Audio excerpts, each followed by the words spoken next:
todos. ¿Cómo estamos esta mañana? No, yo pregunté cómo estamos. No, parece que en lugar de bendecidos, dormidos. ¿Cómo estamos esta mañana? Claro que sí, bien bendecidos. Hemos disfrutado un tiempo precioso de alabanza, de adoración, ¿verdad? Yo entro a las dos últimas porque los recibo allá, los que acostumbran a venir tarde. Pero qué lindo estar en la presencia del Señor y alabar su nombre. Este último canto, ¿cómo se llama? El penúltimo, el movido. Has aumentado, qué precioso. Grandes son tus obras, poderío y majestad, ¿verdad? ¿Qué más dice? Tuyo es todo imperio, toda gloria y potestad. Grande es tu dominio, el universo lleno está de tu poder. ¿Usted lo cree? Esa es pura palabra, ese canto. Óigame, ese póngamelo siempre, Luisito, en el repertorio. Y el de grandes y maravillosas son tus obras. Sí, todos los que están llenos de palabras son los que tenemos que cantar. Esos son, claro. Aquellos de cansado el camino, y no, esos son de tristeza. No, son de adoración, de exaltación al Señor, ¿verdad que sí? Bendito sea el Señor. Bueno, abra su Biblia, por favor, en el libro de Oseas, mientras me tomo un poquito de agua. Libro de Oseas en el capítulo número 8.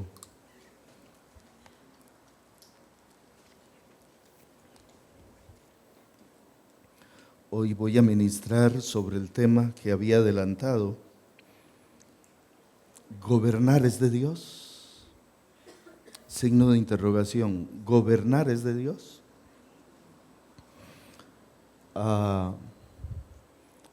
En 2014, 2018, 2022 y hoy 2026, 4 procesos electorales seguidos que he vivido con ustedes aquí.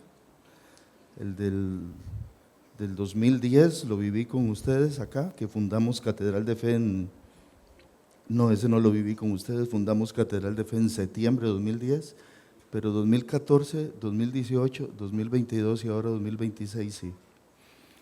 Y desde el 2014 ocupo los 2 últimos, a veces 3 semanas cercas a las elecciones, para hablar un poquito de lo que la Biblia dice de esto, ¿de acuerdo? Y yo hoy quisiera que usted me escuche con sus mejores oídos y no pensando, mira, el pastor está hablando porque ahí está la pastora, sino tratando de oír al Espíritu Santo. ¿Qué le parece? ¿Sí? ¿Lo hacemos? A ver si el Espíritu Santo tiene que decirnos algo hoy. Y la próxima semana estaremos hablando de coherencia. No de ser heredero, sino de ser coherente, ¿de acuerdo? De eso vamos a hablar si Dios quiere. ¿Tiene ahí Oseas 8? Antes vamos a hacer la proclama de la palabra del Señor, pero yo necesito que la hagamos todos juntos y bien fuerte. ¿Qué le parece? Que se oiga bien para los hermanos que están en redes sociales, que se oiga bien duro como proclamamos nosotros, como decimos nuestra proclama. ¿Se pone de acuerdo conmigo? ¿Lo decimos fuerte? Digamos, Dios ha dispuesto este tiempo para que yo escuche su palabra poderosa. Es fiel, es recta, es pura, es verdad, es más deseable que el oro refinado, es más dulce que la miel del panal. La guardaré y la pondré por obra. Cuando Dios habla por su palabra en su templo, amén. Y ahora decimos, Salmo 119, 162, digámoslo bien fuerte también. Me alegro en tu palabra como alguien que descubre un gran tesoro. Ahora vamos a decirlo como gente que ama la palabra. ¿Sí lo dice? Diga, me alegro en tu palabra. Amén. Baja un poquito este volumen, por favor. Gobernar es de Dios. Oseas capítulo 8, verso 4, solo la parte A. Dice Dios, leo en la traducción lenguaje actual. Cuando eligieron a sus reyes, no me tomaron en cuenta. Ay, Cuando eligieron a sus reyes, dice Dios, no me tomaron en cuenta. Cuando nombraron a sus jefes, dice Dios, no me pidieron consejo. Aquí Dios está hablando a través de Oseas al pueblo, su pueblo Israel. Otra vez note, cuando eligieron a sus reyes, no me tomaron en cuenta. Cuando nombraron a sus jefes, no me pidieron consejo. Qué triste. ¿Usted sabe qué es elegir un gobernante sin tomar en cuenta a Dios? ¿Qué es elegir un gobernante sin pedirle consejo a Dios? Hoy trataremos de ver qué dice la palabra del Señor. Tome su asiento, por favor.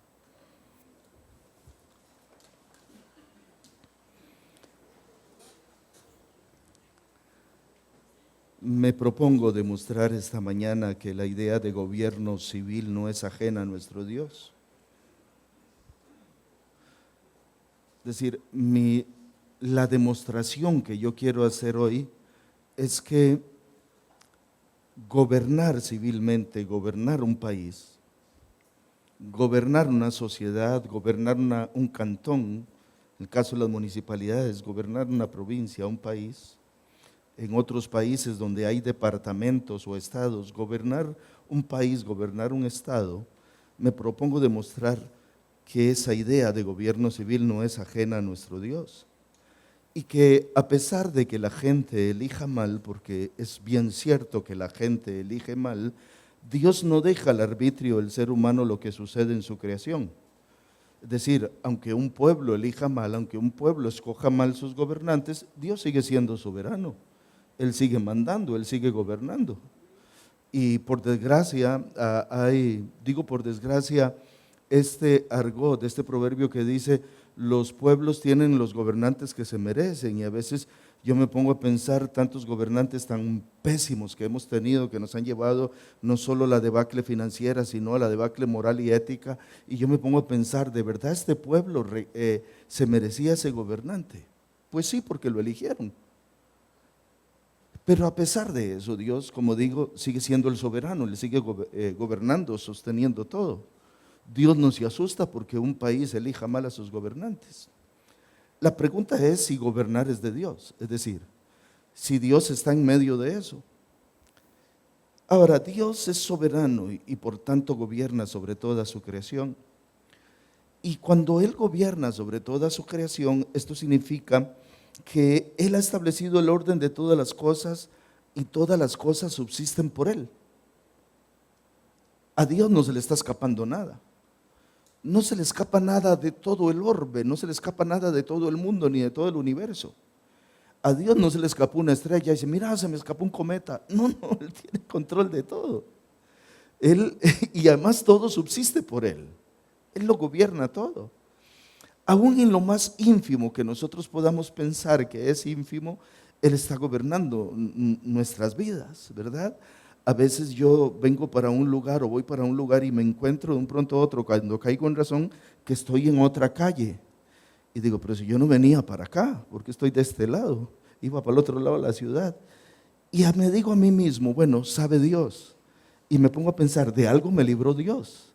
Entonces ya luego me reenrumbo para donde iba, porque yo estoy seguro que yo subsisto en Él, como usted subsiste en Él, pero que además Él está en control de todo. Él nos cuida, aún de las cosas que nosotros ni siquiera nos damos cuenta que Él nos está cuidando. Ahora, por otro lado, es claro que nuestro Dios no saca sus manos del gobierno civil como si fuera en esencia malo o perverso, como algunos evangélicos creen. Algunos evangélicos creen que el gobierno civil es malo, que es perverso, que no hay que meter sus manos ahí, me ensucio, soy demasiado santo, pero y que consecuentemente, como eso es tan sucio, tan malo, tan corrupto, tan perverso, y que no hay nada de santidad ahí, uno no se debe meter ahí, y Dios menos se mete ahí porque Dios se ensucia. Cuando pensamos de esa manera, estamos diciéndole al mundo, gobiernen ustedes, hagan ustedes lo que les dé la gana, encárguense ustedes de esto. Porque nosotros somos tan santos que no nos vamos a meter las manos en eso, porque nos vamos a ensuciar. Y creyendo eso, mucha gente cree o piensa que Dios no mete sus manos en el gobierno civil, porque el gobierno civil es malo, es perverso. Pero más bien me parece todo lo contrario, es lo que trataré de demostrar hoy. Porque Dios mismo ha diseñado y designado hombres para que, gobernando a sus congéneres, a sus compatriotas, desarrollen el propósito de Dios en el mundo. Entonces yo quiero demostrar hoy que pese a todo lo que mucha gente dice, aún gente de afuera que le dice a los evangélicos, usted no debe meterse en el gobierno civil, usted métase en la iglesia, ahí, pero en el gobierno civil no. Y aún los evangélicos que piensan, ¿por qué ese hermano se mete en eso y por qué Dios no está ahí metido? Hoy quiero demostrar que Dios sí le interesa al gobierno civil. Y si usted me permite y me sigue, y al final me dice si adultero o no adultero el texto sagrado, ¿de acuerdo? Esta es mi hipótesis y es lo que traigo en mi corazón. Usted me dice, pastor, ¿este mensaje usted lo escribió hoy? Sinceramente no. Voy a poner algo acá. Solo voy a mostrar esto. Y no sé ni por qué lo estoy haciendo. ¿Vienen con esta cámara? ¿Pueden ver la fecha cuando escribí este mensaje? ¿Lo logras ver? No sé si lo logras enfatizar. Ahí está. ¿Cuándo dice? Domingo 6 de febrero de 2022. Por cierto, está saliendo nuestro culto en YouTube, ¿verdad? El de la semana pasada. Domingo 6 de febrero de 2022, Catedral de Fe en mi familia, y en aquella oportunidad, único servicio presencial y online 9 a.m., porque en aquel entonces teníamos 2 servicios. Esa fue la fecha de este mensaje, digo. Ah, pastor, qué copión, usted lo está predicando otra vez. Pues sí, porque usted no se acuerda de él. Pero además porque es atinente a la fecha en que nos encontramos. Hecha mi introducción, permítanme ahora compartirles algunos textos bíblicos para irnos adentrando en nuestro tema. Proverbios 11:11. Note lo que dice, Proverbios 11:11. Por la bendición de los rectos, la ciudad será engrandecida. ¿Cuándo se engrandece la ciudad? Hola, ¿cuándo se engrandece la ciudad? Por la bendición de los rectos. Mas por la boca de los impíos, la ciudad será ¿cómo? Trastornada. ¿Usted qué quiere? ¿Una ciudad bendecida o una ciudad trastornada? Voy a ponerlo en amplitud.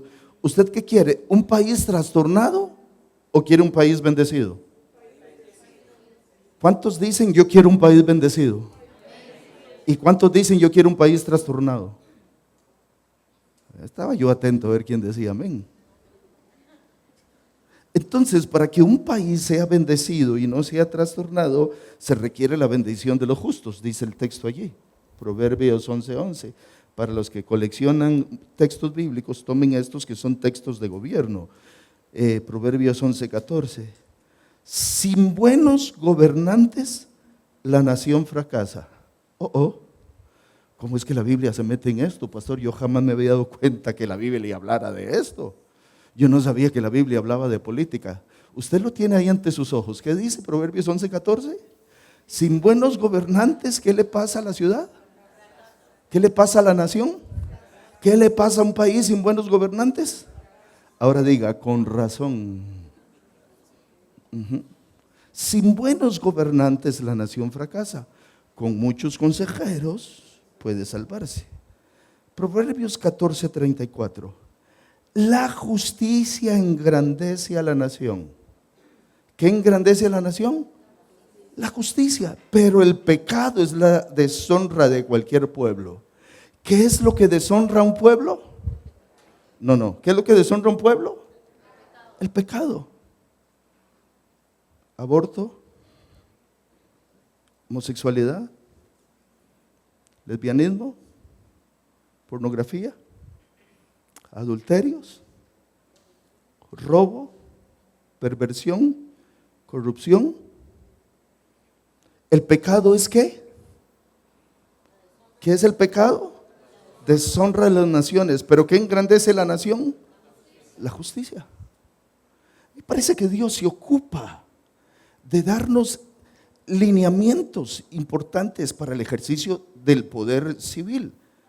Ahora veamos otro texto, 28:12, Proverbios 28:12. Cuando triunfan los justos, hay gran celebración. Cuando prevalecen los malvados, todos se esconden. Cuando los justos triunfan, ahí todos celebramos. Cuando triunfan o prevalecen los malvados, todos se esconden. Pregúntele a un venezolano, por ejemplo. Pregúntele a un cubano, por ejemplo. Pregúntele a un hermano nicaragüense, por ejemplo. El que sigue, 28:28, Proverbios. Cuando los perversos toman el control, todos se esconden. Cuando los perversos gobiernan, todos se esconden, toman el control, todos se esconden. Cuando los perversos caen en la calamidad, entonces los justos prosperan. ¿Están conmigo? 29:16. Cuando los perversos están en autoridad, ¿qué abunda?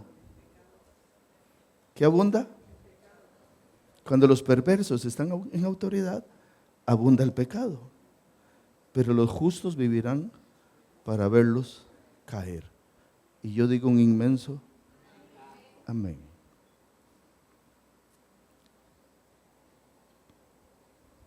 Me sorprende que Dios se ocupe de cosas tan mundanas.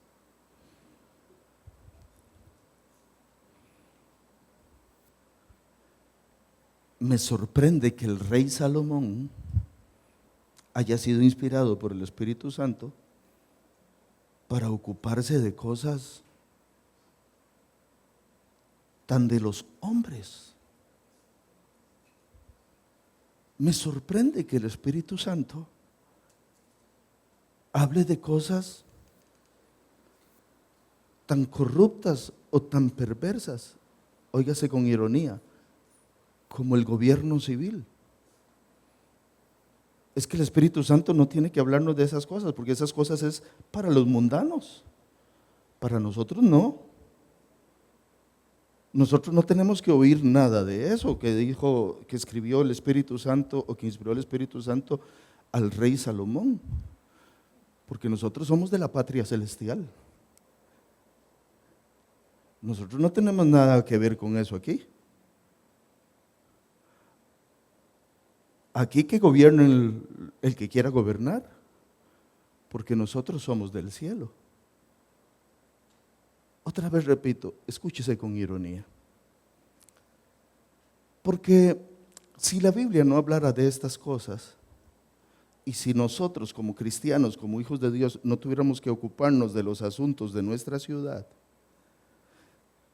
dejaríamos de ser sal y dejaríamos de ser luz en el lugar donde se toman las decisiones de la ciudad, en el lugar donde se toman las decisiones del país.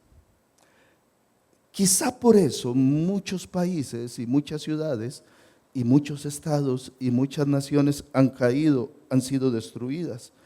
Y quizá por eso hay muchos países, hay muchas naciones, hay muchos estados, hay muchas ciudades que están en oscuridad.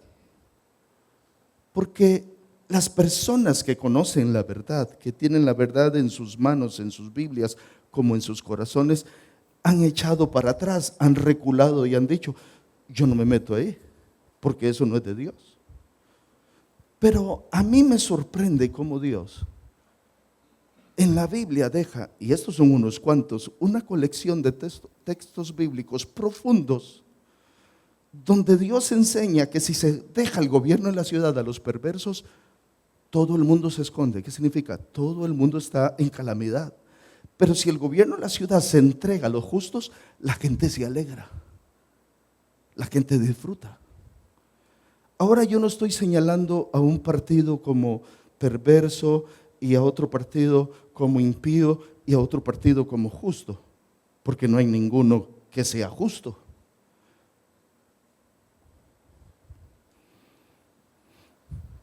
estoy señalando el hecho de que cuando los que tienen la luz y los que tienen la sal salen y entregan los gobiernos a la gente que no conoce a Dios, que no conoce la sal y la luz, todos vamos a salir perjudicados. Porque la Biblia lo acabamos de leer. Cuando gobierna el perverso, todo se destruye. Lo acabamos de leer en las Sagradas Escrituras, o no lo leímos. ¿Están conmigo? Qué impresionantes verdades encontramos entonces en las Sagradas Escrituras, verdades todas llenas de sabiduría en todos los ámbitos de la vida, aún en aquellos temas que por años hemos creído, pensado que la Biblia calla, que la Biblia no habla o que la Biblia no se mete, por ejemplo, en estos temas de política o de gobierno civil.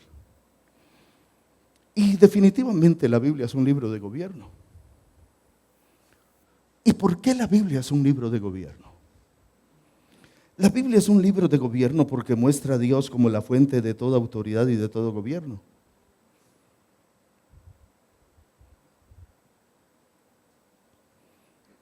Dios no hizo la tierra en desorden, ni la dejó ajena de leyes.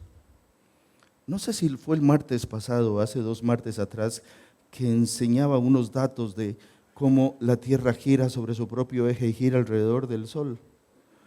Y decía que si la tierra dejara de girar sobre su propio eje y se corriera 1 milímetro, para nosotros todo sería catastrófico. Si la tierra dejara de moverse sobre su propio eje, cuyo movimiento se llama, ¿cómo se llama? Movimiento de rotación. Y si la tierra dejara de moverse alrededor del sol, cuyo movimiento se llama, ¿cómo se llama? Movimiento de traslación. Si la tierra se detuviera 1 milisegundo, ¿quién sabe dónde iríamos a parar todos? Imagínense. ¿Y quién sabe dónde iríamos a chocar? Sería catastrófico, cataclístico. Nada quedaría. Pero desde que Dios la creó con sus leyes y con su gobierno, la tierra se mueve justo como Dios diseñó que se moviera. Porque Dios es un Dios de gobierno. Porque Él pone leyes a su creación. Y por eso yo afirmo que la Biblia es un libro de gobierno. Muestra a Dios como la fuente de toda autoridad y como la fuente de todo gobierno. Para la Biblia, Dios es quien reúne en sí mismo el ejercicio de toda manifestación de poder y toda autoridad en la dimensión de todo lo creado y en la dimensión de lo humano. Y me sorprende cómo Isaías concibe a Dios. Esto lo he dicho en otras oportunidades y lo voy a repetir hoy. Isaías 33, 22. ¿Cómo Isaías ve a Dios? Dice Isaías, porque Jehová es nuestro, Jehová es nuestro, Jehová es nuestro, y Jehová es nuestro, Él mismo nos salvará.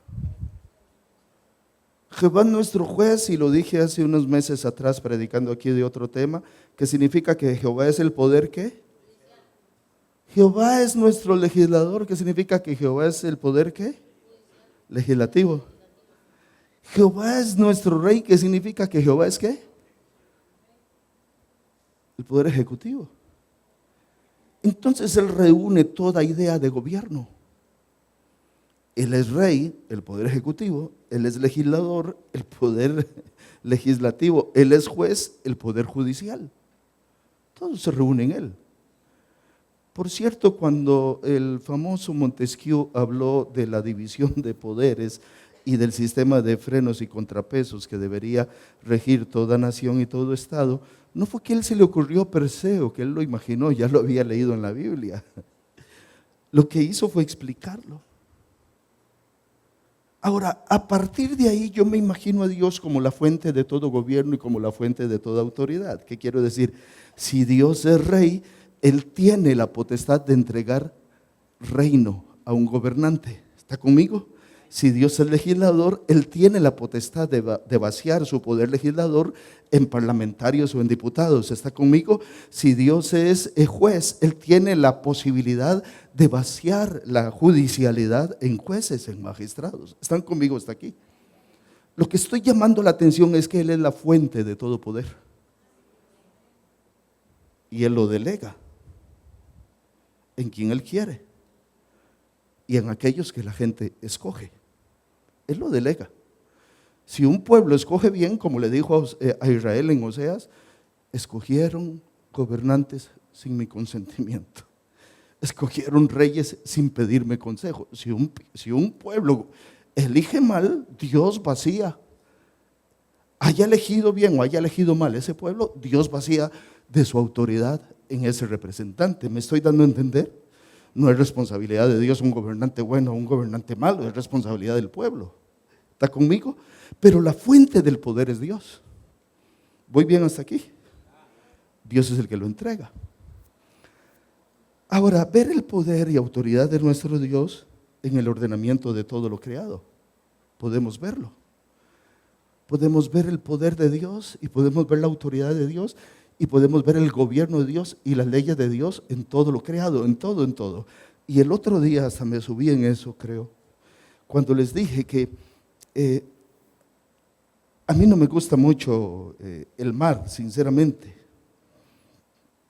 Será porque no sé nadar, pero lo veo tan impetuoso que yo no juego con él. Me parece que es traicionero. Sí lo admiro, el mar. Y lo más que me llega es aquí. Y yo cuando veo la ola mejor, yo con eso no quiero nada. Pero yo me paro a la orilla de la playa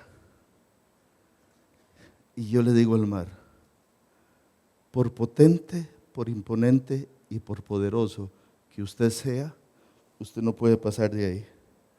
Porque mi Dios le dio una orden y una ley que le dice, usted ahí se queda. Y desde que Dios lo creó no se puede brincar eso. De gloria a Dios, aplauda el poder de Dios, claro que sí. Pero ¿qué es lo que estoy afirmando? Que Dios es gobierno. Y Él dice en sendos textos de la Biblia, yo le puse límites al mar de donde no podrá traspasarlos. Y ahí se queda. Entonces yo, quieto, puede pasar de ahí. Por impetuoso o imponente que sea, no puede pasar. Porque Dios, que es gobierno, le puso una ley, le puso un límite. En todo lo creado podemos ver el gobierno de Dios, podemos ver las leyes de Dios cumpliéndose. El otro día les hablaba que a la tapia de la casa llegan las palomitas a empollar. Muy interesante ver cómo construyen sonido, qué inteligentes. Y van trayendo las hojitas y los pedacitos de palitos y van haciendo su canastita de nido. Luego ponen ahí 1 o 2 huevillos, a veces 3. Y viene la paloma todos los días a empollarlo. Y el palomo viene a inspeccionar. ¿Quién les enseñó? ¿Cómo saben que tienen que construir, que tienen que conseguir hojitas, pajas, que tienen que conseguir palitos para hacerlo? Para hacer una canastita de donde no se les salga el huevillo. ¿Cómo saben ellos? ¿Cómo a la palomita no se le olvida, aunque tenga que ir a buscar allá su propio alimento, donde quiera que vaya, cómo no se le olvida que tiene que venir a empollar? Pero lo más sorprendente que vimos fue cuando nacieron los palominos y salían unos más fuertes y salió uno más debilucho. Y lo más fuerte es tan fácil y se fue. Y el otro y se fue. Pero el debilucho y miedoso no quería volar. Se quedaba ahí. Tenía 40 años y no había salido de la casa de los papás. Y la pastora un día me dice, mire lo que está haciendo. ¿Sabe qué hacía la palomilla? Lo picaba para que saliera el nido. Lo picaba. Pique a su hijo. Lo picaba. Hasta que se animó y voló. Yo pregunto, ¿dónde lo aprendió? ¿En cuál escuela? ¿En cuál colegio? ¿En cuál universidad?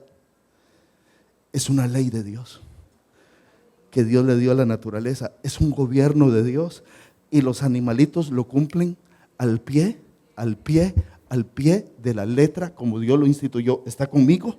¿Puedes dar gloria a Dios? Porque Dios es Dios de gobierno. Amén.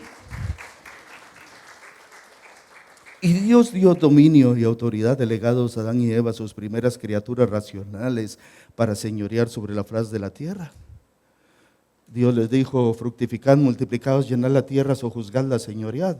El que no me diga que haya idea de gobierno no sabe leer la Biblia. Allá hay idea de gobierno. El mandato cultural, Dios le dijo: gobiernen, señoreen.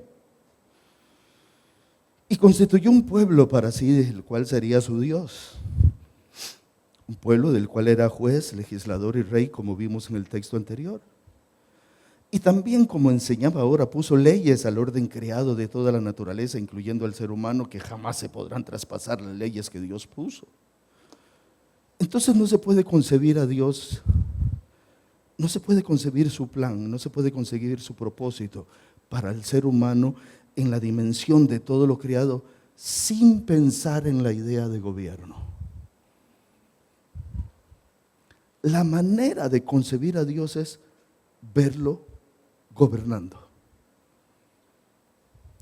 Es más, bueno, lo voy a decir más adelante, no lo voy a traer ahora. Pero sí voy a afirmar esto: Dios gobierna y domina sobre todo lo creado, porque todo es suyo. Y lo escribí para ustedes. Dios gobierna y domina sobre todo lo creado, porque todo es suyo. ¿Dónde dice eso? Salmo 27.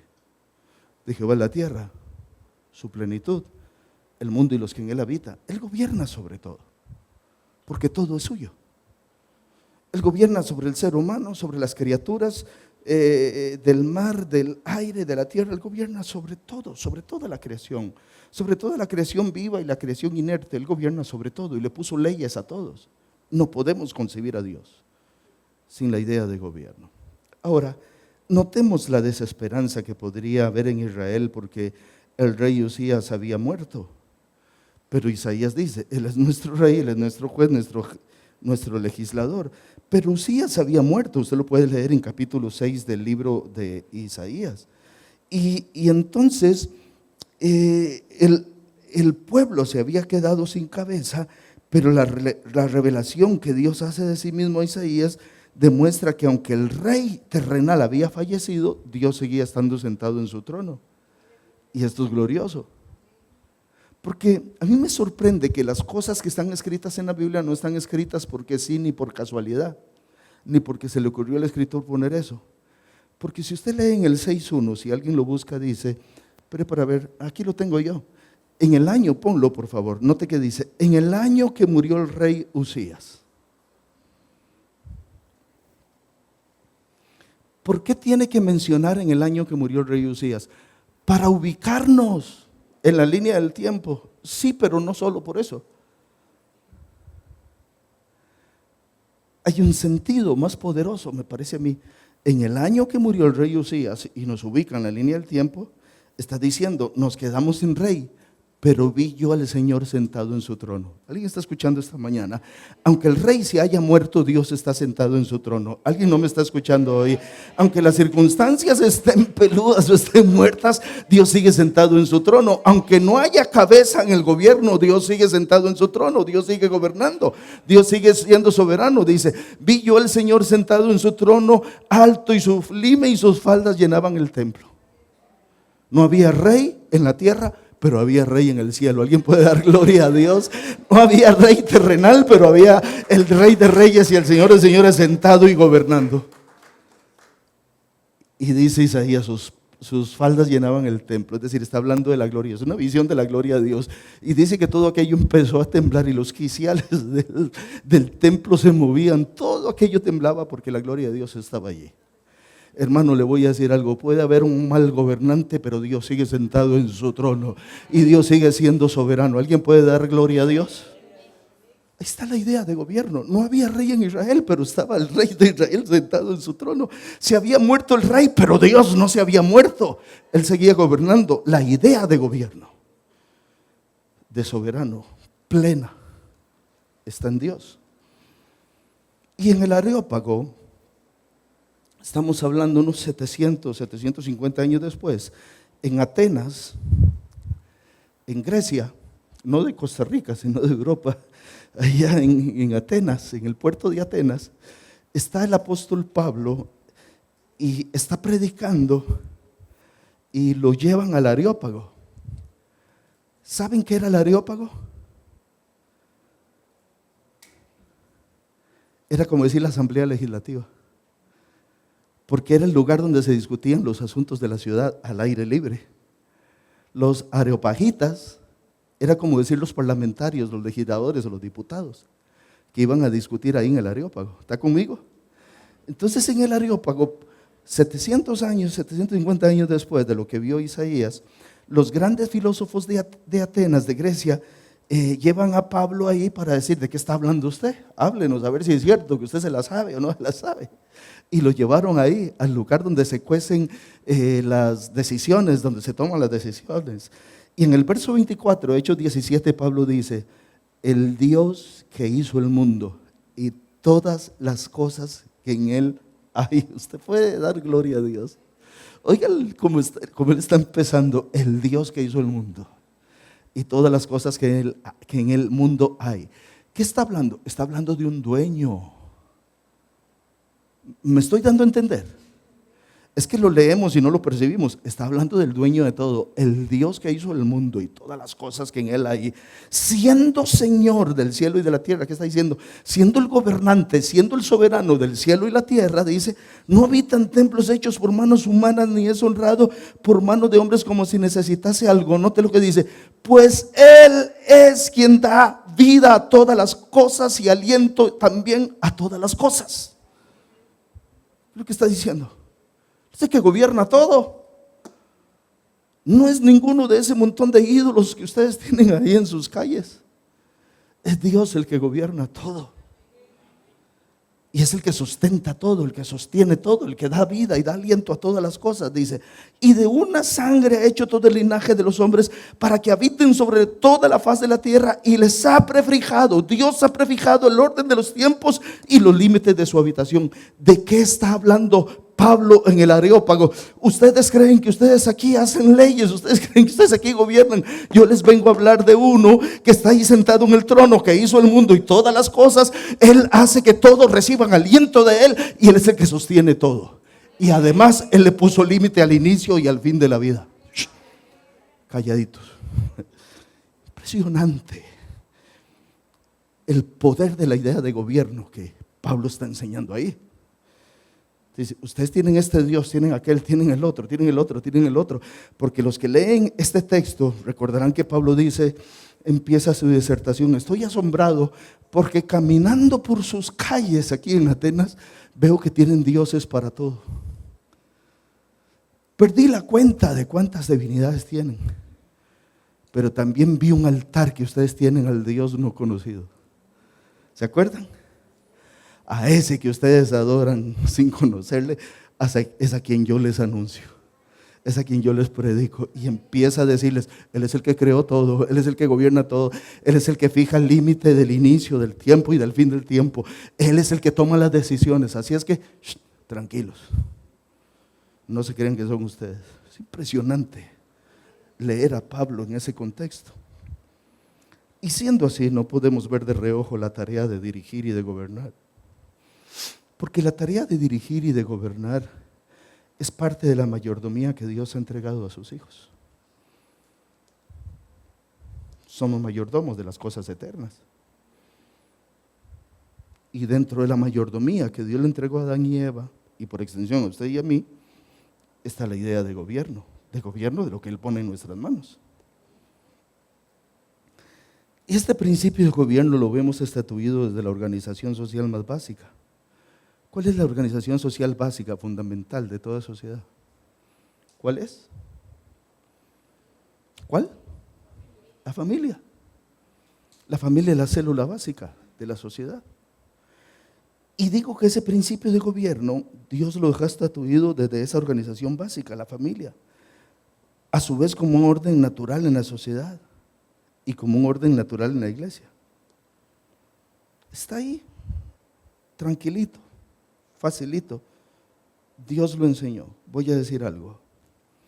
Cuando Dios crea la primera pareja humana, Dios no hace una asociación civil, Dios no hace una asociación solidarista, Dios no hace una cooperativa, Dios no hace una sociedad anónima de responsabilidad limitada o en comandita.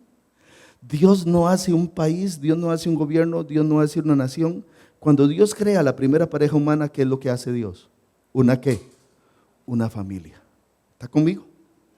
La primera organización social que Dios crea se llama familia. ¿Están conmigo?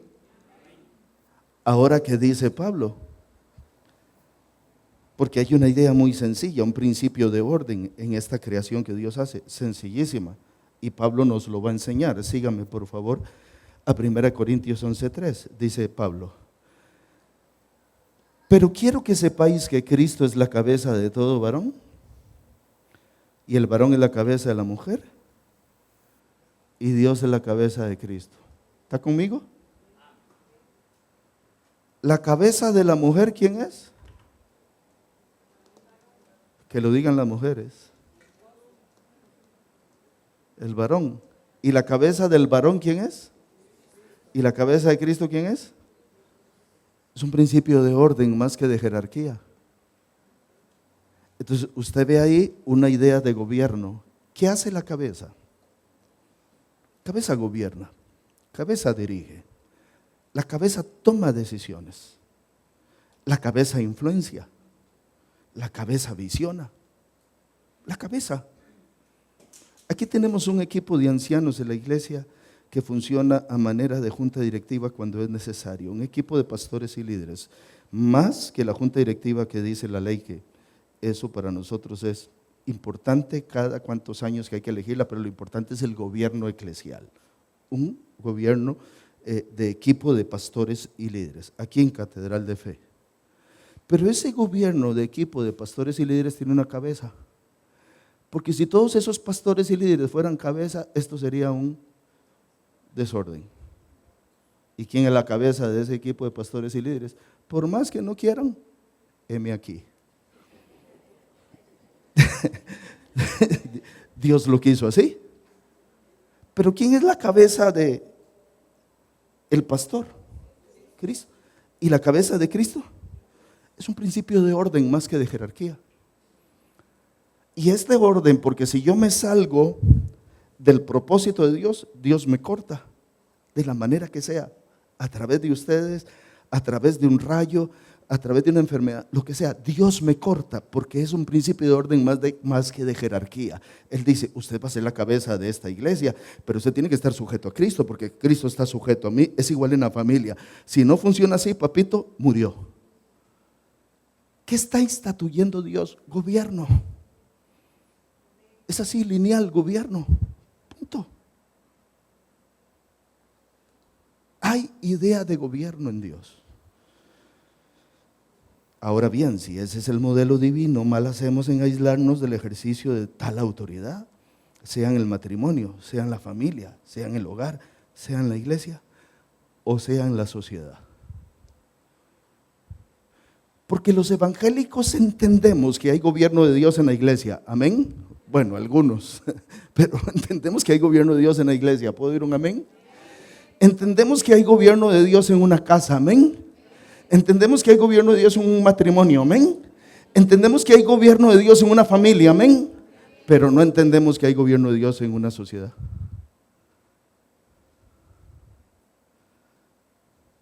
Entonces decimos, sí tiene que haber cabeza de hogar. Y el cabeza de hogar debe ser un sacerdote que guía a su familia a Cristo. Eso es cierto.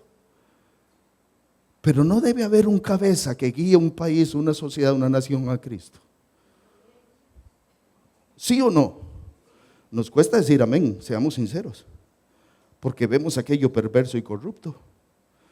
Yo estoy tratando de mostrar que la idea de gobierno es de Dios y que es rectilíneo y que es el diseño de Dios para todo. Por cierto que no hablo del hecho de que la religión se mezcle con la política o que la iglesia cogobierne con el Estado. Yo no estoy hablando de eso. La iglesia y el Estado son dos entes diferentes, coexistentes, Ni siquiera interdependientes, porque el Estado se puede morir, pero la iglesia nunca morirá, las puertas del Hades nunca prevalecerán contra ella. Se van a acabar los países, las naciones, los gobiernos, pero la iglesia va a prevalecer. Así es que no son interdependientes, son independientes una de la otra, coexisten paralelamente. No estoy hablando de que la iglesia cogobierne, de que la iglesia haga gobierno. No estoy hablando de una mezcla como se hizo en la Edad Media entre la iglesia tradicional y los gobiernos de las monarquías y los gobiernos feudales. No estoy hablando de eso. Lo que sí estoy hablando es que hay gente justa, gente que es hija de Dios, gente que ha nacido de nuevo, gente que está inspirada por el Espíritu Santo, gente que tiene dones de sabiduría, de conocimiento, entendimiento, inteligencia, gente que es de santidad, que tiene santidad y temor de Dios en sus corazones, en sus vidas, que vienen a nuestras iglesias y que pueden ocupar cargos públicos. De eso sí estoy hablando, que eso sí es necesario. Y hace 4 años, cuando prediqué esto, dije una profecía, una oración profética, quiero decir, porque oré por todos los niñitos, si recuerdan. Y dije, Señor, levanta de estos niñitos al próximo presidente de la República. ¿Alguien recuerda esa oración? Levanta a los próximos diputados, a los próximos jueces, a los próximos magistrados. ¿Alguien recuerda esa oración o nadie la recuerda? Y yo creo, dije, que Dios va a levantar de estos niñitos gobernantes con temor de Dios, y va a levantar también pastores, evangelistas, maestros. ¿Recuerdan? Profeticé sobre ellos una oración profética. Y hoy vuelvo a decir que en medio de estas sillas, en medio de las filas de esta congregación y de la gente que me ve por las redes sociales, Dios va a levantar pastores, va a levantar maestros, va a levantar evangelistas, va a levantar profetas, va a levantar hombres con poder de Dios para sanidades, milagros, prodigios, maravillas. Pero también Dios va a levantar al próximo presidente de la República, va a levantar diputados, va a levantar magistrados, va a levantar jueces, porque ese es su propósito. Que gente de temor de Dios esté en lugares de eminencia. Todavía no lo creen.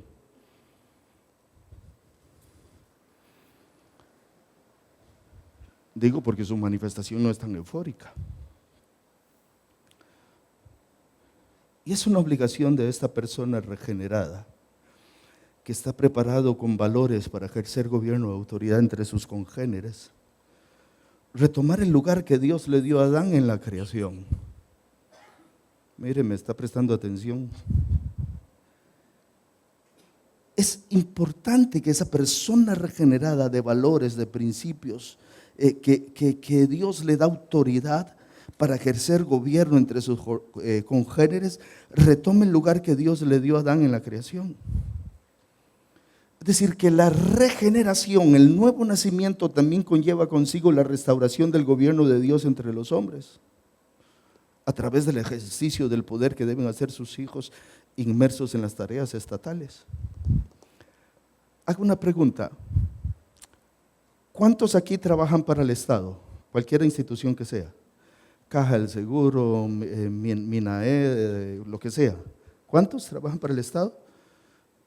Silvia, Francesco, nada más 2. También me dio un lapsus olvidos. Se me olvidó, Giancarlo. Paola, ¿quién más? ¿Hay alguien levantó la mano? Sammy, allá atrás, ¿quién más? ¿Quién otro levantó la manita que trabaja para el gobierno? Waltercito, ¿verdad? Trabajó para el gobierno. Catherine también.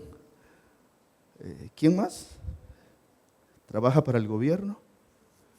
¿Quién más? ¿Quién más? Anabelita también trabajó para el Estado. Perfecto. ¿Usted no le gustaría ser la jefatura en lugar de ser el empleado? A ninguno.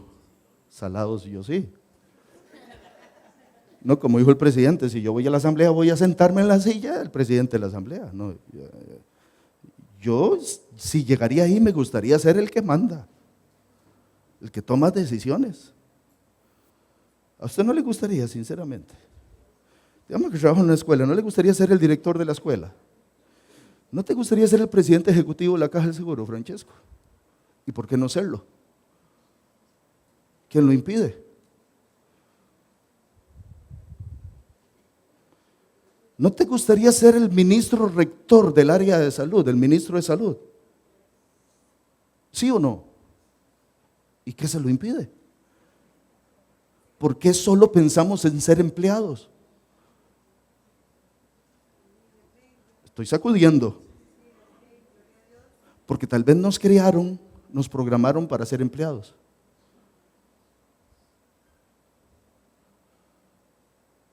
Pero la idea de gobierno está en Dios. Ahora usted me dirá, pastor, es que necesito más experiencia, necesito una maestría, necesito ABC. Prepárese. Sí, prepárese. Póngase en línea que Dios lo use.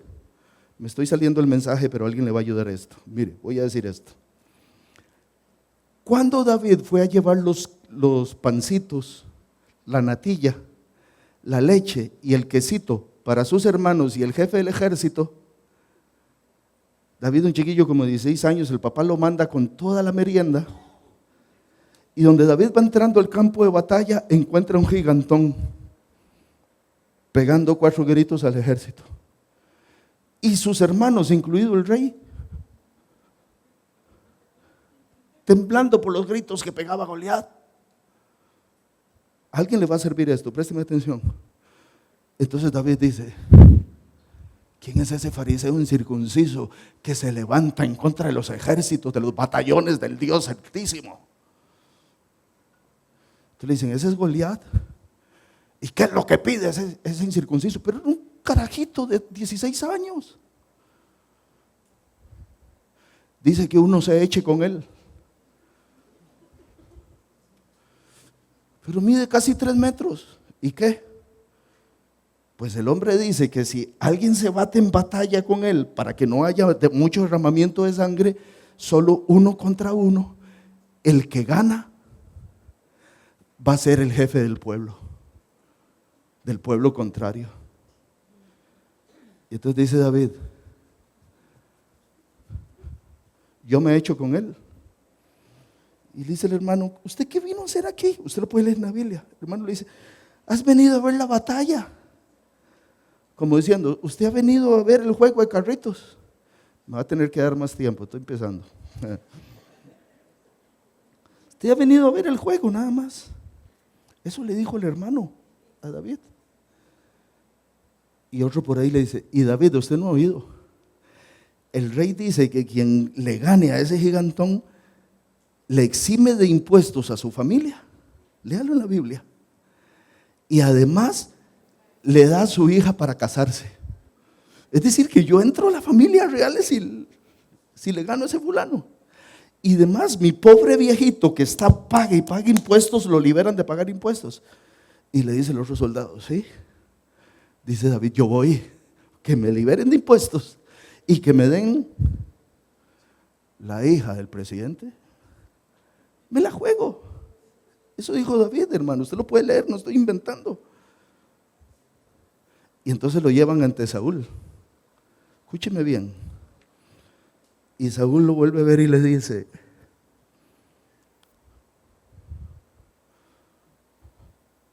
a lo nicaragüense, usted es un chavalito, un tiernito.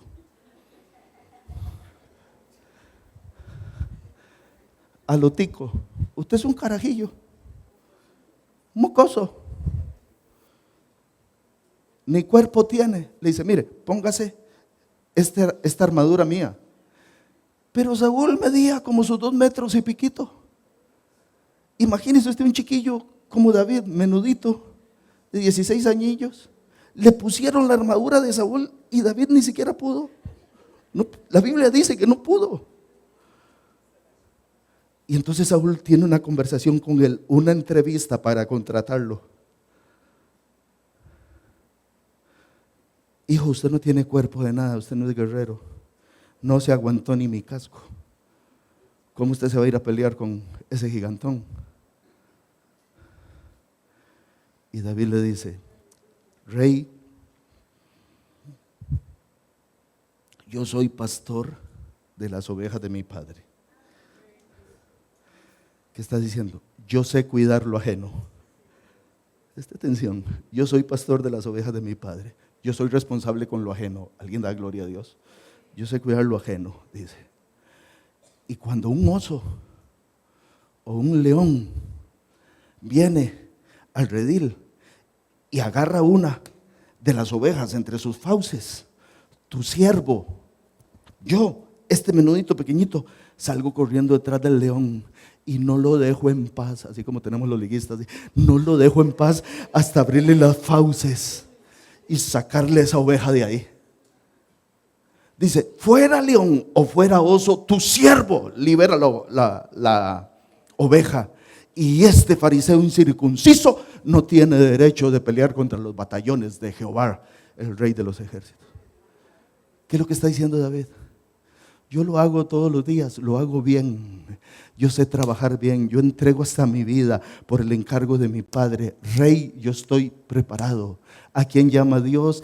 Al que en lo ordinario se prepara para lo extraordinario. Al que hace su trabajo con excelencia, aunque sea ordinario, se pone en la línea de matar gigantes. Y a ese que cuida lo ajeno y que trabaja en lo ordinario con excelencia, a ese Dios lo pone en la línea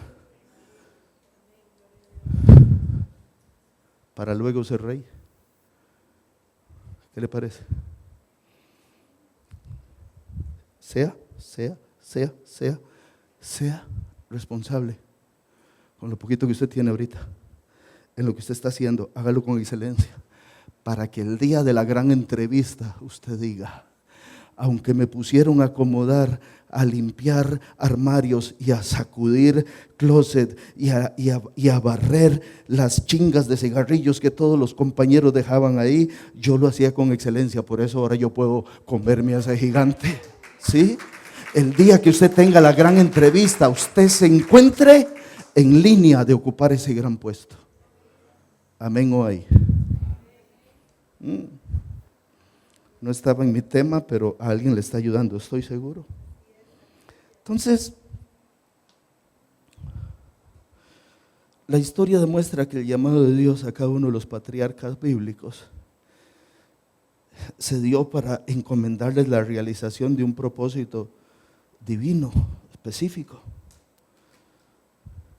Y cuando Dios llamó a Abraham, llamó a Isaac, llamó a Jacob, Dios los invistió de autoridad para ejercer gobierno y dominio en sus familias, pero también para ejercer gobierno y dominio en las ciudades que ellos iban recorriendo, iban fundando.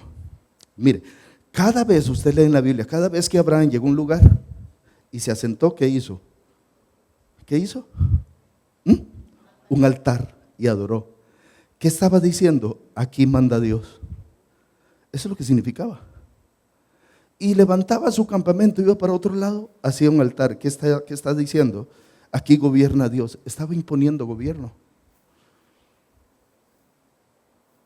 Ahora, no se trata de un asunto de religión, más bien se trata de materializar la cosmovisión divina mediante la aplicación de una visión, una manera de ver el mundo. Se trata no de religión, de imponer una cosmovisión, de imponer una manera de ver el mundo. Se trata de llevar a la práctica una filosofía que, venida de Dios, da por resultado la bendición, el desarrollo y el engrandecimiento de la familia, de la ciudad o del pueblo al que llegaban. A mí me sorprende cuando José llega a la casa de Potifar. No están en mis apuntes, y voy a hacer caso, voy a terminar aunque no estén en mis apuntes, o aunque no termine mis apuntes. De aquí a las 12 termino, Esner. José llega a la casa de Potifar, llega como príncipe, llega como ¿qué? ¿Quién lo vendió? Sus hermanos. ¿Por cuánto? Por 20 pesos, 20 monedas de plata, por 20 pesitos. Cuando a él lo venden en Canaán, en la tierra de Canaán, estaban hacia el norte. Ustedes recuerdan nuestras clases de geografía, él tuvo que caminar al norte para ir a encontrarse con sus hermanos. Y tuvieron que bajar y bajar hasta Egipto, por lo menos 1 mes y medio, 2 meses caminando y quizá más, porque eran mercaderes medianitas que iban parando en cada ciudad. José no venía a caballo, no venía en carruaje. ¿Cómo venían los esclavos? Caminando y amarrados, caminando. Y cuando Potifar llega al mercado, preste atención, llega al mercado a comprar mercancías y a comprar esclavos, José no estaba así. No estaba. Obstinación esta vida. Otra vez mañana lunes para el yugo. Él no estaba así. Cuando él vio al señorón, porque Potifar era importante en la casa de Faraón, entre la nobleza, cuando él vio al señorón, estoy seguro que José se sacudió el polvo de la arena del desierto y empezó. ¿Se ve el ratón? Empezó a mostrar.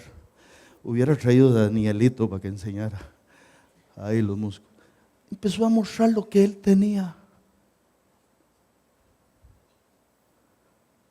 Yo, cómpreme a mí y va a ver que le va a ir bien.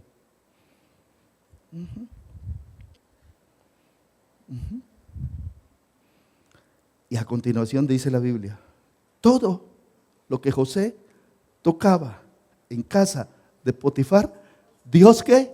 Lo prosperaba. ¿Por qué? Porque Dios estaba con José y José estaba con Dios. En casa de sus hermanos, en el desierto, ahora en Egipto y en casa de Potifar. Porque la gloria no es donde usted esté, la gloria es quien está con usted. Bendito sea el nombre del Señor. Y esa gloria nosotros la portamos donde Dios nos lleva, porque la idea de Dios es idea de gobierno.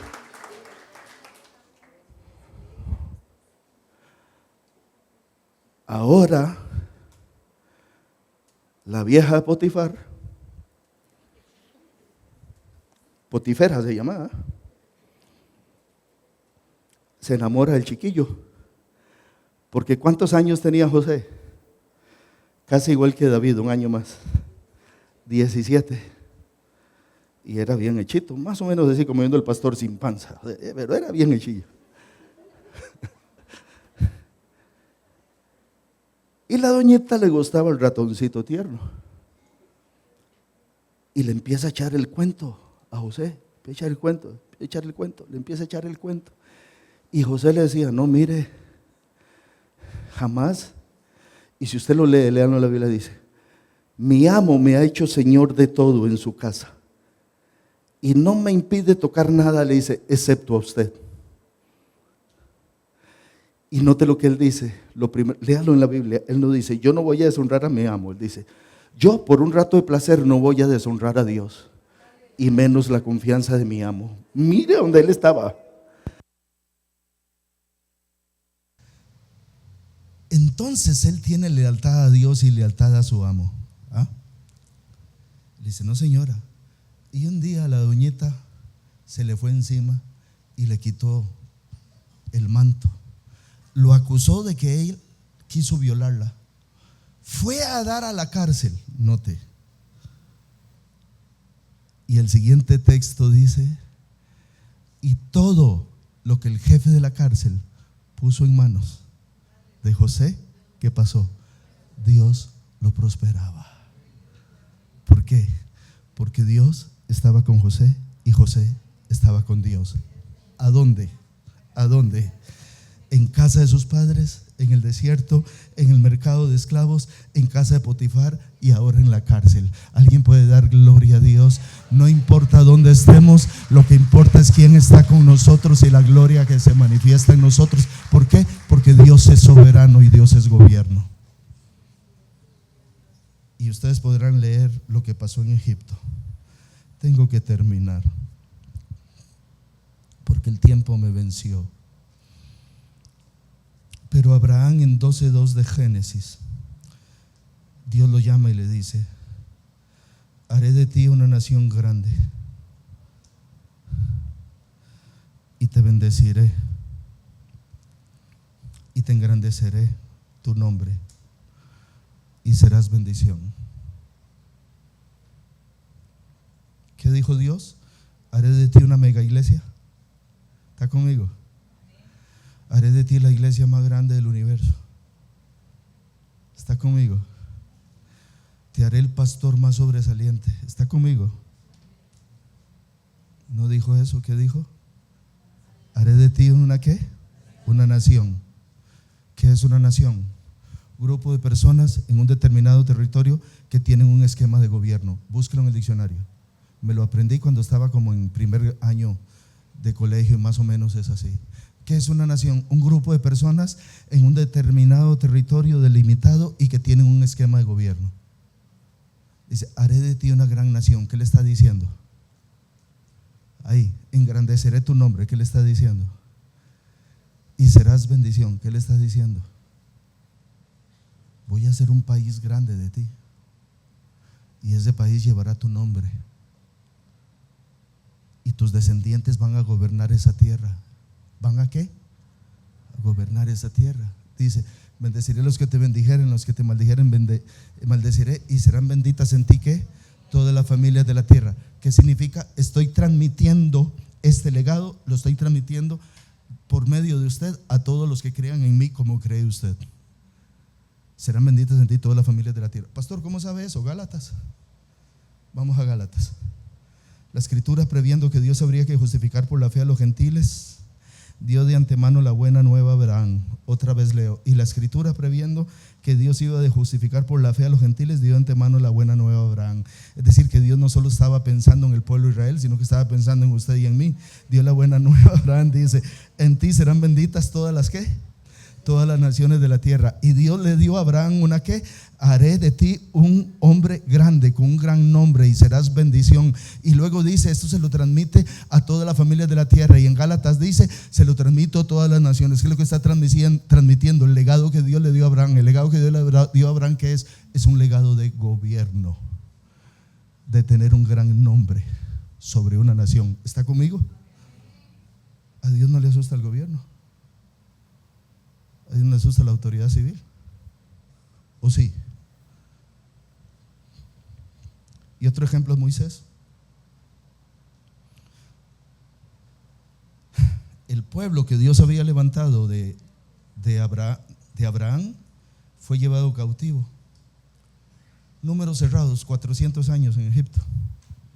Algunos eruditos dicen menor tiempo. Dios levanta a una persona que se llamó ¿cómo? Para libertarlos. Se llamó Moisés. El tiempo no me da, pero léalo en casa. 19:6 de Éxodo. Salen de Egipto, atraviesan el Mar Rojo, cruzan el desierto. Dios los lleva a la cadena montañosa del Sinaí, a la cadena montañosa de Oreb, y estando ahí en el Sinaí, Éxodo 19:6, Dios le dice: ustedes me serán, note, no una iglesia, no una congregación. Ustedes me serán un reino de sacerdotes y de gente santa. Ahí estaba. Gracias, Sofi. Y vosotros me seréis un reino de sacerdotes y de gente santa. ¿Un qué? ¿Una iglesia? ¿Un qué? Un reino de sacerdotes y de gente santa. No lo traigo en mis apuntes, pero 2 de Pedro 2:9. Dios nos levantó para que anunciemos sus virtudes, de aquel que nos llamó de las tinieblas a su luz admirable. Porque dice, vosotros sois real sacerdocio. Deja el 19:6. Real sacerdocio. Ahí dice 19:6. Real sacerdocio. Un reino de sacerdotes y de gente santa. Ustedes son real sacerdocio, nación santa, pueblo adquirido por Dios, para que anuncie las virtudes del que los llamó de las tinieblas a su luz admirable. ¿Sabe qué es un real sacerdocio? Un sacerdocio de reyes. Y termino con esto. ¿De cuál tribu salían los sacerdotes en Israel? ¿De cuál? De Leví. ¿Y de cuál tribu salían los reyes? ¿De Judá? ¿De acuerdo? De Judá. Y había por un lado levitas sacerdotes y por otro lado habían reyes. Pero note la visión que Dios le dio a Moisés: un reino de sacerdotes. ¿Quién es el primer sacerdote que aparece como rey en la Biblia? ¿Quién? Melquisedec. Y Abraham le trajo toda la adoración a Melquisedec. Era rey y era sacerdote. Y en el libro de Hebreos dice que Jesús tiene un sacerdocio mayor que el de Leví. Porque Jesús no es solo sacerdote, que hoy está sentado a la derecha del Padre intercediendo por nosotros, sino que Él es rey. Es decir, la idea de reino y de gobierno está presente para los sacerdotes, que Dios también les dio facultad de ser reyes o gobernantes. No sé si me estoy dando a entender, pero están los dos en el propósito de Dios. ¿Quién nos vació de eso? Nosotros mismos. Termino.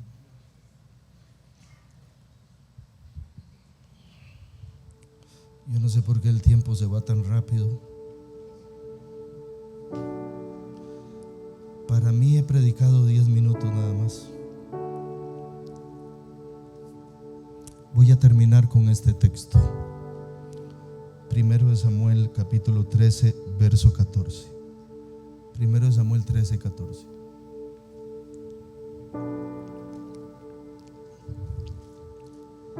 Dios le está hablando a Saúl, que es el primer rey de Israel.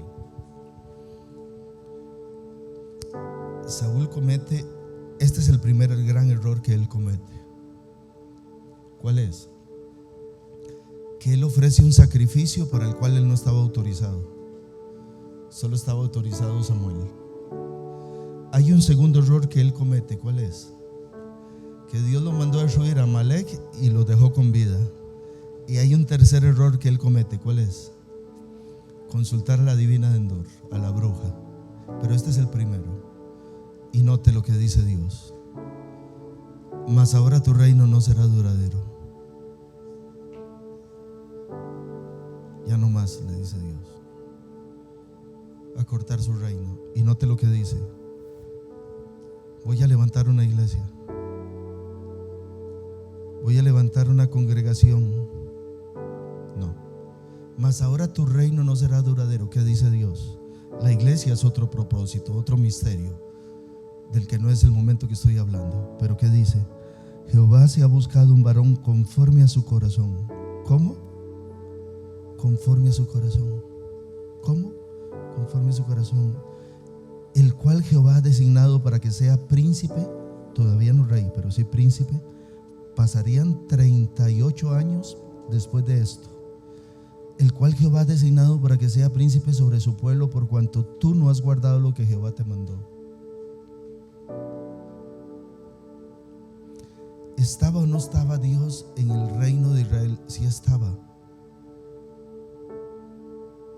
Pero Saúl lo deshonró. Entonces Dios se levantó a alguien que ocupara el reino, pero que fuera conforme al corazón de Dios. ¿Me estoy dando a entender? Dios no tiene problema en levantar a alguien conforme a su corazón y llevarlo a lugares de gobierno. ¿Está conmigo? Es más, Dios busca gente conforme a su corazón para llevar a lugares de gobierno. ¿Alguien está escuchando? Porque Saúl deshonró a Dios con sus decisiones, Dios lo cortó. Entonces Dios dice: yo no le voy a dar al reino a alguien igual que a usted, que me deshonre. Yo le voy a entregar gobierno civil, le voy a entregar reino a alguien que sea conforme a mi corazón. ¿Me estoy dando a entender? Dios nunca vació el gobierno. El gobierno lo vaciamos nosotros, malentendiendo el propósito de Dios. Pero Dios, en lugar de poner a un mundano al frente de Israel cuando cortó a Saúl, Dios buscó poner a alguien conforme a su corazón. ¿Está conmigo? ¿Quiénes son los que deberían ir a gobierno? La gente conforme al corazón de Dios. Y termino con este versículo, Hechos 13. Está narrando la historia de su pueblo David y dice: quitado Saúl les levantó, ¿por qué? Por pastor, por líder evangelista, por profeta. No, quitado les levantó por rey a David, de quien dio también testimonio diciendo: he hallado a David, hijo de Isaí. ¿Por qué Dios lo puso en el rey? ¿Por qué Dios lo puso como rey? ¿Por qué Dios lo sentó en su trono, en el trono del rey, de Israel? ¿Por qué dice? Porque era varón conforme a mi corazón, quien hará todo lo que yo quiero.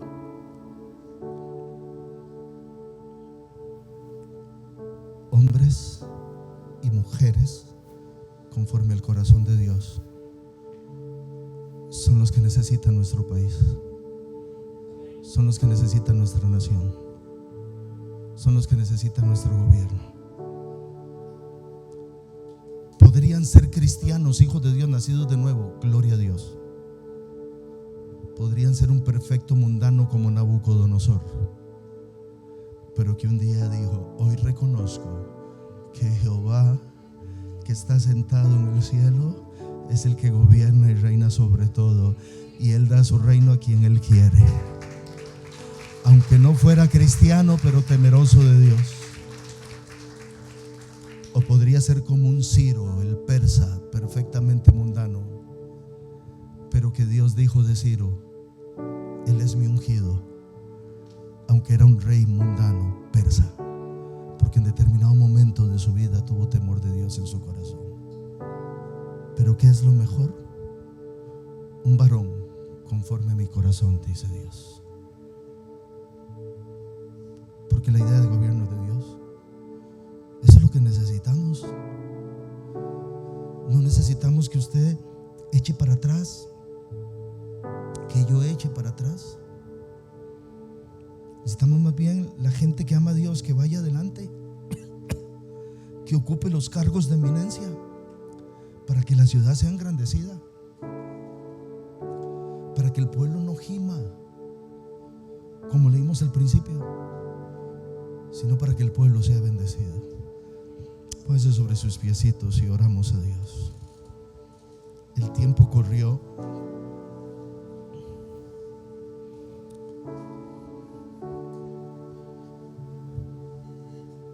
Pero yo he querido dejar en su corazón una palabra. La palabra dice, la palabra que quiero dejar en su corazón es que Dios no es ajeno a la idea de gobierno. Dios no saca sus manos del gobierno. Dios no dice: es que eso es corrupto, es perverso. Dios más bien anda buscando personas conforme a su corazón, conforme a su propósito, que le honren a Él en todo, para ponerlos en lugares de eminencia. Padres y madres de familia, eduquemos a nuestros hijos con temor de Dios, para que un día estén como David, en la línea de comerse ese gigante, sentarse en la silla de casa presidencial, sentarse en la silla de diputados, sentarse en la silla de jueces, de magistrados, o para que Dios los levante como pastores, como maestros de su palabra. Pero es nuestra responsabilidad prepararlos con temor de Dios para que sean conforme al corazón de Dios, y que aún siendo pastores en el rebaño de su padre, que su papá ni lo tomaba en cuenta, Dios sí lo toma en cuenta. Tal vez haya alguien aquí que diga: tu siervo es el que se encarga de limpiar las cuitas de las ovejas.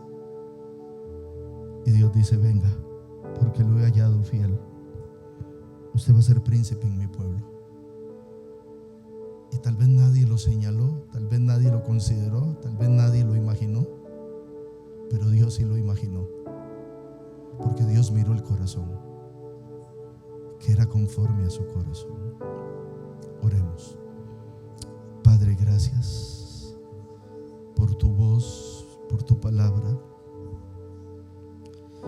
Nosotros queremos honrarte en todo, como hombres de Dios y mujeres de Dios que somos, como personas de fe. Pero Pero si tú tienes algo para nosotros, Señor, en el gobierno civil, en el gobierno de una empresa, en el gobierno de un emporio comercial, de una transnacional, en la ONU, en la OEA, en la OMS, en alguna de esas organizaciones mundiales donde se toman decisiones que muchas veces perjudican los países.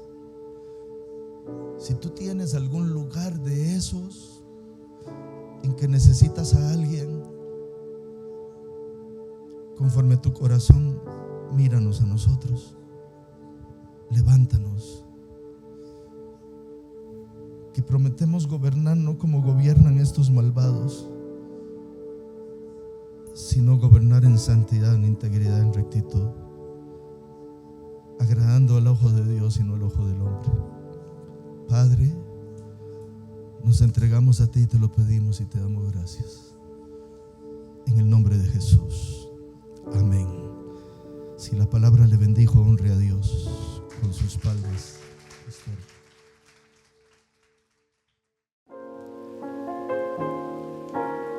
Gracias por acompañarnos en esta transmisión.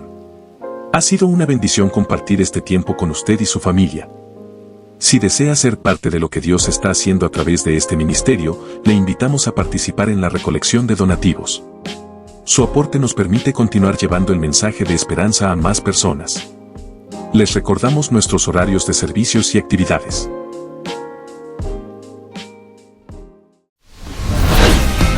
Gracias por compartir con nosotros hoy.